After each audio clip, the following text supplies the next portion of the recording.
ಸಮುದಾಯದ ವತಿಯಿಂದ ಬೇರಡಿಗೆ ವರ್ಗಾವಣೆಗೊಂಡ ಸಮುದಾಯದ ತಾಲೂಕಿನ 2 ಅಧಿಕಾರಿಗಳಿಗೆ ಬೀಳ್ಕೊಡುಗೆ ಹಾಗೂ ಹೊಸದಾಗಿ ತಾಲೂಕಿನ ಲೋಕೋಪಯೋಗಿ ಇಲಾಖೆಗೆ ಎಇಇ ಆಗಿ ಅಧಿಕಾರ ಸ್ವೀಕರಿಸಿದ ದೀಪಿಕ್ ರವರಿಗೆ ಸ್ವಾಗತ ಕೋರಿದ ತಾಲೂಕು ಯಾದವ ಸಂಘದ ಪದಾಧಿಕಾರಿಗಳು. ಕೊರಟಗೆರೆ ಪಟ್ಟಣದ ಯಾದವಗೊಲ್ಲ ಸಂಘದ ಸಮುದಾಯ ಭವನದಲ್ಲಿ ಏರ್ಪಡಿಸಿದ್ದ ಸಮುದಾಯದ ಅಧಿಕಾರಿಗಳಿಗೆ ಬೀಳ್ಕೊಡುಗೆ ಹಾಗೂ ಸ್ವಾಗತ ಸಮಾರಂಭದಲ್ಲಿ ನಮ್ಮ ಯಾದವ ಸಮುದಾಯದ ಅಧಿಕಾರಿಗಳಾಗಿರುವ ನೀವು ಎಲ್ಲೇ ಇರಿ, ಹೇಗೆ ಇರಿ, ಸರ್ಕಾರದ ಅಧಿಕಾರಿಗಳಾಗಿರುವ ನೀವು ಇತರ ಸಮುದಾಯಗಳ ಜೊತೆ ನಮ್ಮ ಸಮುದಾಯಕ್ಕೂ ಉತ್ತಮ ಸೇವೆ ಸಲ್ಲಿಸಿ ಎಂದು ತಾಲೂಕು ಯಾದವಗೊಲ್ಲ ಸಮುದಾಯದಿಂದ ಪದಾಧಿಕಾರಿಗಳು ತಮ್ಮ ಸಮುದಾಯದ ಅಧಿಕಾರಿಗಳನ್ನು ಬೀಳ್ಕೊಡುಗೆ ಹಾಗೂ ಸ್ವಾಗತ ಮಾಡಿ ತಮ್ಮ ಮಾತುಗಳನ್ನು ತಿಳಿಸಿದರು. ಇದೇ ಸಂದರ್ಭದಲ್ಲಿ ಯಾದವಗೊಲ್ಲ ಸಮುದಾಯದ ಮುಖಂಡರುಗಳಾದ ವೆಂಕಟೇಶ್, ಶೀರಣ್ಣ, ನರೇಂದ್ರ ಕುಮಾರ್, ಆನಂದ್ ಕುಮಾರ್, ದೇವರಾಜು, ನರಸಿಂಹಮೂರ್ತಿ, ಕೃಷ್ಣಪ್ಪ, ಹೊಸಕೋಟೆ ಕೃಷ್ಣಪ್ಪ, ಮುತ್ತೂರಾಜ್, ಚಿಕ್ಕಪ್ಪಯ್ಯ, ಬೈರಗುಂಡ್ಲು ಚಂದ್ರು, ಪುಟ್ಟಣ್ಣ, ನಾಗರಾಜು ಹಾಗೂ ನರಸಿಂಹಮೂರ್ತಿ, ನರಸೇಗೌಡರು, ರಾಮಕೃಷ್ಣಯ್ಯ ಸೇರಿದಂತೆ ಇತರರು ಉಪಸ್ಥಿತರಿದ್ದರು. ಎಲ್ಲರಿಗೂ ನಮಸ್ಕಾರ. ಏನು ನಮ್ಮ ಯಾದವ ಸಂಘದಿಂದ ನಮ್ಮ ಜನಾಂಗದಲ್ಲಿ ಗುರುತಿಸಿ ಚಿಕ್ಕಪ್ಪಯ್ಯ ಸರ್ಗೆ ಮತ್ತು ನಾಗರಾಜ್ ಸರ್ಗೆ ಮತ್ತು ದೀಪಕ್ ಸರ್ಗೆ ಹೊಸದಾಗಿ ಬಂದಿರುವಂತಹ ನಮ್ಮ ದೀಪಕ್ ಸರ್ಗೂ ಎಲ್ಲರಿಗೂ ಇವತ್ತು ಏನು ನಮ್ಮ ಜನಾಂಗದಿಂದ ಅವರನ್ನು ಗುರುತಿಸಿ ಅವರು ಮಾಡಿರುವ ಕೆಲಸವನ್ನು ಎಲ್ಲ ಜನಾಂಗದವರು ಸೇರಿ ಅಭಿವೃದ್ಧಿ ಮಾಡಿದ್ದಾರೆ ಅಂತ ಹೇಳ್ಬಿಟ್ಟು ಎಲ್ಲರಿಗೂ ಗೊತ್ತಿದೆ ವಿಚಾರ. ಹಾಗಾಗಿ ನಾಗರಾಜ್ ಸಾರು ಮತ್ತು ನಮಗೆ ಗೊತ್ತಿರೋಂಗೆ ಅನೇಕ ಹುಡ್ಕೊಂಬಂದು ಏನೇನ ಕೆಲಸ ಕಾರ್ಯ ತೋಟಗಾರಿಕೆಯಲ್ಲಿ ಯಾವ್ಯಾವ ಕೆಲಸದವರೆಲ್ಲನೂ ಪೂರ್ಣವಾಗಿ ತಿಳಿಸಿ ಸಹಾಯ ಮಾಡಿದರೆ ಅವರು ಇನ್ನೂ ನಮಗೆ ಈ ತಾಲೂಕಲ್ಲಿ ಇನ್ನೂ ಸ್ವಲ್ಪ ದಿನ ಇರಬೇಕಾಗಿತ್ತು. ಅವರು ಸರ್ಕಾರದ ಆದೇಶದಂತೆ ಬೇರೆ ಕಡೆ ವರ್ಗಾವಣೆ ಆಗಿದ್ದು ನಮಗೆ ಒಂದು ಸ್ವಲ್ಪ ಬೇಜಾರಾಗುತ್ತದೆ. ಅವ್ರನ್ನೆಲ್ಲನೂ ಇವತ್ತು ಕರೆದು ನಾವು ಇಲ್ಲಿ ಗುರುತಿಸಿ ಅವ್ರ ಸನ್ಮಾನ ಮಾಡಿರೋದಕ್ಕೋಸ್ಕರ ನಮ್ಮ ಜನಾಂಗದ ಎಲ್ಲರಿಗೂ ಮುಖಂಡರಿಗೂ ಅಭಿನಂದನೆ ತಿಳಿಸ್ತಾ ನನ್ನ ಮಾತು. ಎಲ್ರಿಗೂ ನಮಸ್ಕಾರ. ಆತ್ಮೀಯರೇ, ನಾನು ಚಿಕ್ಕಪ್ಪಯ್ಯ, ಸರ್ಕಾರಿ ಪ್ರೌಢಶಾಲೆ ದೊಡ್ಡನಹಳ್ಳಿ ಶಾಲೆಯಲ್ಲಿ ಇಂಗ್ಲೀಷ್ ವಿಷಯ ಶಿಕ್ಷಕನಾಗಿ ಸೇವೆಯನ್ನು ಸಲ್ಲಿಸ್ತಾ ಇದ್ದೇನೆ. ಸುಮಾರು 28 ವರ್ಷಗಳಿಂದ ನಾನು ಶಿಕ್ಷಕ ವೃತ್ತಿಯಲ್ಲಿ ಸೇವೆಯನ್ನು ಸಲ್ಲಿಸ್ತಾ ಇದ್ದೇನೆ. ನನ್ನ ಸೇವಾವಧಿನಲ್ಲಿ ತುಂಬ ಕಾಯ ವಾಚ ಮನಸ ಶ್ರದ್ಧೆಯಿಂದ ನಾನು ಗ್ರಾಮೀಣ ಪ್ರದೇಶದಲ್ಲಿ ಹೆಚ್ಚು ಸೇವೆಯನ್ನು ಸಲ್ಲಿಸಿ ಗ್ರಾಮೀಣ ಪ್ರದೇಶದ ವಿದ್ಯಾರ್ಥಿಗಳಿಗೆ ಹಾಗೂ ಗ್ರಾಮೀಣ ಪ್ರದೇಶದ ಎಲ್ಲ ವಿಭಾಗದ ಎಲ್ಲ ವರ್ಗಗಳ ವಿದ್ಯಾರ್ಥಿಗಳಿಗೆ ಉತ್ತಮವಾದಂತಹ ಬೋಧನೆಯ ಕಾರ್ಯವನ್ನು ಕೈಗೊಂಡಿದ್ದೇನೆ ಹಾಗೂ ಆ ವಿದ್ಯಾರ್ಥಿಗಳ ಶೈಕ್ಷಣಿಕ ಅಭಿವೃದ್ಧಿಗೆ ನಾನು ಸದಾ ಶ್ರಮಿಸ್ತಾ ಬಂದಿದ್ದೇನೆ. ಈ ನಿಟ್ಟಿನಲ್ಲಿ ನನಗೆ 2025ನೇ ವರ್ಷಕ್ಕೆ ನಮ್ಮ ಕರ್ನಾಟಕ ರಾಜ್ಯದ KPCC ಶಿಕ್ಷಕರ ಘಟಕದ ವತಿಯಿಂದ ಮಾಜಿ ಪ್ರಧಾನಿ ದಿವಂಗತ ರಾಜೀವ್ ಗಾಂಧಿಯವರ ರಾಜ್ಯ ಮಟ್ಟದ ಶ್ರೇಷ್ಠ ಶಿಕ್ಷಕ ಪ್ರಶಸ್ತಿಗೆ ನನ್ನನ್ನು ಆಯ್ಕೆ ಸಮಿತಿಯ ಮೂಲಕ ಆಯ್ಕೆ ಮಾಡಿಕೊಂಡು ನನಗೆ ಶ್ರೇಷ್ಠ ಪ್ರಶಸ್ತಿಯನ್ನು ನೀಡಿದ್ದಾರೆ. ಈ ಒಂದು ಪ್ರಶಸ್ತಿಯಿಂದ ನನಗಿನ್ನೂ ನನ್ನ ಸೇವೆಯನ್ನು ಇನ್ನೂ ಹೆಚ್ಚಿನ ರೀತಿಯಾಗಿ ಮಾಡಲಿಕ್ಕೆ ನನಗೆ ಸ್ಫೂರ್ತಿಯನ್ನು ನೀಡಿದ್ದಾರೆ. ನಾನು KPCC ಶಿಕ್ಷಕರ ಘಟಕಕ್ಕೆ ಆಭಾರಿಯಾಗಿರ್ತೇನೆ. ಇವತ್ತು ಈ ದಿನ ನಮ್ಮ ಯಾದವ ಸಮಾಜದ ಮೂಲಕ ನಮಗೆ ಒಂದು ಅಭಿನಂದನೆಯನ್ನು, ಒಂದು ಸನ್ಮಾನ ಕಾರ್ಯಕ್ರಮವನ್ನು ಹಮ್ಮಿಕೊಂಡಿದ್ದು ಇದು ಸಹ ತುಂಬ ಸಂತೋಷವನ್ನು ತಂದುಕೊಟ್ಟಿದೆ.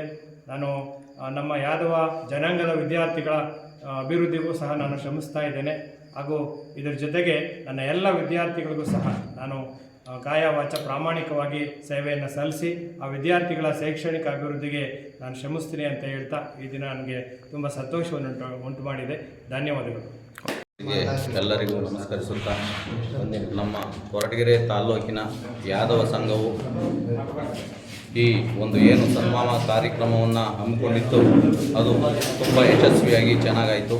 ಇಲ್ಲಿ ಬಂದು ಆತಿಥ್ಯವನ್ನು ಸ್ವೀಕರಿಸಿದ ನಮ್ಮ 3 ಜನ ನಾಗರಾಜ್ ಸರು, ಚಿಕ್ಕಪ್ಪಯ್ಯ ಸರು, ದೀಪಕ್ ಸರ್ಗೆ ಶುಭಾಶಯಗಳನ್ನು ಕೋರ್ತಾ ಅವ್ರಿಗೆ ಇನ್ನೂ ಹೆಚ್ಚಿನ ಅವಕಾಶಗಳನ್ನು ಸಿಗಲಿ ಅಂತ ಹೇಳ್ತಾ, ಈಗ ತಾನೇ ನಮ್ಮ ಆನಂದಣ್ಣವ್ರು ಹೇಳ್ದಂಗೆ ನಮ್ಮ ಬಸವ ರಮಾನಂದ ಸ್ವಾಮೀಜಿಯವರು ಇಲ್ಲಿಗೆ ಲಾಸ್ಟ್ ಟೈಮ್ ಕೃಷ್ಣ ಜನ್ಮಾಷ್ಟಮಿಯಲ್ಲಿ ಬಂದು ಆಶೀರ್ವಚನ ನೀಡಿದರು. ಅವರನ್ನು ಮುಂದೆಯೂ ನಮ್ಮ ಜನಾಂಗದವರು ನಮ್ಮ ಸಂಘದಿಂದ ಅವರನ್ನು ಉಪಯೋಗಿಸ್ಕೊಂಡು ನಾವು ಮುಂದುವರಿತೀವಿ ಅಂತ ಹೇಳ್ತಾ, ಇದೇ ರೀತಿಯಾಗಿ ಈಗ ರಾಷ್ಟ್ರ ಪ್ರಶಸ್ತಿ ಪಡೆದಂಥ ನಮ್ಮ ಸರ್ಕಲ್ ಇನ್ಸ್ಪೆಕ್ಟರ್ಗೂ ಸಹ ನಮ್ಮ ಯಾದವ ಸಂಘವು ಒಂದು ಸಮಾರಂಭವನ್ನು ಹಮ್ಮಿಕೊಂಡಿದ್ದೀವಿ. ಇದು ಮುಗಿದ ನಂತರ ಸರ್ಕಲ್ ಇನ್ಸ್ಪೆಕ್ಟರ್ ಅನಿಲ್ ಸರ್ಗೆ ಸನ್ಮಾನ ಇರುತ್ತೆ ನಮ್ಮ ಯಾದವ ಸಂಘದಿಂದ. ಈ ಥರ ಅವರ ಕಚೇರಿಯಲ್ಲೇ ಹೋಗಿ ಎಲ್ಲರೂ ಸನ್ಮಾನವನ್ನು ನೀಡಲಿದ್ದೇವೆ. ಇದೇ ರೀತಿಯಾಗಿ ನಮ್ಮ ಯಾದವ ಸಂಘ ಹೆಚ್ಚಿನ ಕಾರ್ಯಗಳನ್ನು ಆಯೋಜನೆ ಮಾಡ್ಕೊಂಡು ಎಲ್ಲ ಮುಖಂಡರುಗಳೂ ಸಹ ಹೆಚ್ಚಿನ ಒತ್ತು ಕೊಟ್ಟು ನಮ್ಮ ಸಂಘದ ಕಾರ್ಯಕ್ರಮಗಳಲ್ಲಿ ಚಟುವಟಿಕೆಗಳಲ್ಲಿ ಭಾಗವಹಿಸಿ ಯಶಸ್ವಿ ಮಾಡಿಕೊಡ್ಬೇಕು ಅಂತ ಹೇಳ್ಬಿಟ್ಟು ಎಲ್ಲ ಬಂಧುಗಳಲ್ಲಿ ಕೇಳ್ಕೊಳ್ತಾ ನನಗೆ ಮಾತಾಡೋಕ್ಕೆ ಇವತ್ತು ನಮ್ಮ ಕೊರಟಗೆರೆ ತಾಲೂಕು ಯಾದವ ಸಂಘದ ವತಿಯಿಂದ ನಮ್ಮ ಸಮಾಜದ ಬಂಧುಗಳಾದಂಥ ತ್ರಿಮೂರ್ತಿಗಳು ಅಂತಲೇ ಹೇಳ್ಬೋದು, ನಮ್ಮ ಸನ್ಮಾನ್ಯ ಎಡಬಲಿರವರಾದಂಥ ದೀಪಕ್ ಯಾದವ್ ಸರ್ ಅವರಿಗೆ, ಆಮೇಲೆ ಕರ್ನಾಟಕ ರಾಜ್ಯ ಮಟ್ಟದ ಉತ್ತಮ ಶಿಕ್ಷಕ ಪ್ರಶಸ್ತಿಯನ್ನು ಪಡೆದಂಥ ಶಿಕ್ಷಕರಾದಂಥ ಚಿಕ್ಕಪ್ಪಯ್ಯ ಸರ್ ಅವರಿಗೆ, ಹಾಗೆ ನಮ್ಮ ತೋಟಗಾರಿಕೆ ಇಲಾಖೆ ಸಹಾಯಕ ನಿರ್ದೇಶಕರಾಗಿ 15 ವರ್ಷಗಳಿಗೂ ಹೆಚ್ಚು ಕಾಲ ಇಲ್ಲಿ ಸೇವೆ ಸಲ್ಲಿಸಿ ಪಾವಗಡ ತಾಲೂಕಿಗೆ ವರ್ಗಾವಣೆ ಇರತಕ್ಕಂಥ ನಾಗರಾಜ್ ಸರ್ ಅವರಿಗೆ ನಾವು ಸನ್ಮಾನ ಸಮಾರಂಭವನ್ನು ಇಟ್ಕೊಂಡಿದ್ದು, ಅವರು ಸಕಾಲಕ್ಕೆ ಬಂದು ನಮ್ಮ ಸನ್ಮಾನವನ್ನು ಸ್ವೀಕರಿಸಿದ್ದಾರೆ. ನಮಗೆ ತುಂಬ ಸಂತೋಷ ಆಗಿದೆ. ಅವರು ಇನ್ನೂ ಹೆಚ್ಚಿನ ಶ್ರೇಯಸ್ಸು ಅವರು 3 ಜನಕ್ಕೆ ಸಿಗಲಿ, ಹೆಚ್ಚಿನ ಸೇವೆ ಸಮಾಜಕ್ಕೆ ಅವರು ಕ್ಷೇತ್ರದಲ್ಲಿ ಹೆಚ್ಚಿನ ಶಕ್ತಿಯನ್ನು ಭಗವಂತ ಆ ಕೃಷ್ಣ ಪರಮಾತ್ಮ ದಯಪಾಲಿಸಲಿ ಅಂತ ಹೇಳ್ತಾ, ಇವತ್ತು ನಮ್ಮ ಸನ್ಮಾನವನ್ನು ಸ್ವೀಕರಿಸಿದೆ ಅವರಿಗೆ ಧನ್ಯವಾದಗಳನ್ನು ತಿಳಿಸ್ತಾ, ಎಲ್ಲ ನಮ್ಮ ಬಂಧುಗಳಿಗೆ ಧನ್ಯವಾದಗಳನ್ನು ತಿಳಿಸ್ತಾ ಒಂದೆರಡು ಮಾತು. ಎಲ್ರಿಗೂ ನಮ್ಮ ಯಾದವ ಬಂಧುಗಳಿಗೆ ಮೊದಲನೇದಾಗಿ ವಂದನೆಗಳು ಸಲ್ಲಿಸ್ತೀನಿ. ಈ ಒಂದು ಸಮಾರಂಭ ನಮ್ಮ ಸಮುದಾಯ ಏನು ಒಂದು ಮಾಡ್ತಾಯಿದ್ದೀವೋ ಅದು ಬಹಳ ನಮಗೆಲ್ಲ ಸಂತೋಷ ವಿಷಯ. ನಮ್ಮ ಚಿಕ್ಕಪ್ಪಯ್ಯವರು ಉತ್ತಮ ಶಿಕ್ಷಕರ ರಾಜ್ಯ ಪ್ರಶಸ್ತಿ ತೊಗೊಂಡಿದ್ದಾರೆ. ನಮ್ಮ ಸಮುದಾಯಕ್ಕೆ ಒಂದು ಹೆಸರು ಅಂತ ನಾನು ಅದನ್ನು ಭಾವಿಸ್ತೀನಿ. ಅದೇ ರೀತಿ ನಮ್ಮ ನಾಗರಾಜ್ ಸಾರು ಸುಮಾರು 15 ವರ್ಷಗಳಿಂದ ತೋಟಗಾರಿಕೆ ಇಲಾಖೆಯಲ್ಲಿ ಈ ಒಂದು ತಾಲೂಕಲ್ಲಿ ನಮ್ಮ ಸಮುದಾಯದ ಪರವಾಗಿ ಒಂದು ತಾಲೂಕಲ್ಲಿ ಕೆಲಸ ಮಾಡ್ಕೊಂಡು ಬಂದಿದ್ದಾರೆ. ಅವ್ರಿಗೂ ಸಹ ಈ ಒಂದು ಸಂದರ್ಭದಲ್ಲಿ ವಂದನೆಗಳನ್ನು ತಿಳಿಸ್ತೀನಿ. ಹಾಗೆ ಈಗ ತಾನೇ ಬಂದಿರತಕ್ಕಂಥ ನಮ್ಮ ದೀಪಕ್ ಸಾರು AWL ಆಗಿ ಬಂದಿದ್ದಾರೆ.